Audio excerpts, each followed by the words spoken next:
अभिनेत्री विशाखा सुभेदार यांचा मुलगा अभिनय आज मध्यरात्री 3 वाजता मायदेशी परतलाय. अमेरिका, इस्रायल आणि इराणमध्ये सुरू असलेल्या युद्धामुळे अभिनय कुवेत एअरपोर्टवर अडकला होता, पण आता तो मायदेशी परतलाय. लेकाला एअरपोर्टवर भेटण्याचा व्हिडिओ विशाखा सुभेदार यांनी शेअर केलाय.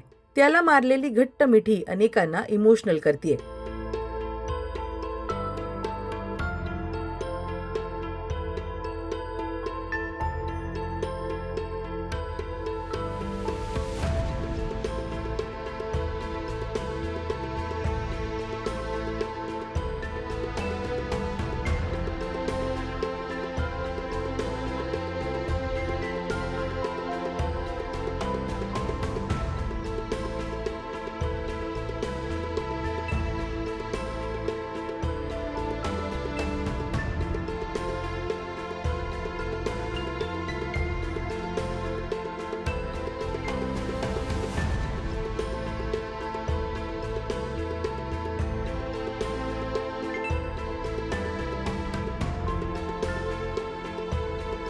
अभिनय गेल्या आठवड्यात कुवेत मार्गे लंडनला चालला होता.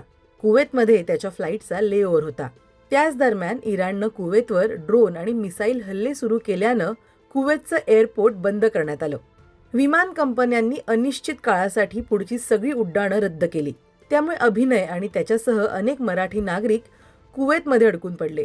पुढे लंडनला जाणं किंवा मायदेशी परतणं शक्य नव्हतं. अभिनय कुवेतमध्ये अडकल्याचं स्पष्ट झाल्यावर विशाखा सुभेदार यांनी सोशल मीडियावर अतिशय भावनिक व्हिडिओ शेअर केला होता. ढसाढसा रडताना त्या दिसल्या. यामध्ये त्यांनी मुख्यमंत्री देवेंद्र फडणवीस यांच्याकडे मदतीची विनवणी केली होती. यानंतर अभिनय आणि त्याच्याबरोबर कुवेतमध्ये अडकलेल्यांना परत आणण्यासाठी प्रयत्न करण्यात आले. अखेरीस आज मध्यरात्री अभिनय परत आलाय. लेकाला पाहून आईला झालेला आनंद इथे शब्दात मांडणं कठीण. तुमचं मत आम्हाला कमेंट करून सांगा. मराठी सिनेसृष्टीतील बातम्या, अपडेट्स आणि गॉसिपसाठी तुम्ही सबस्क्राईब करा राजश्री मराठी.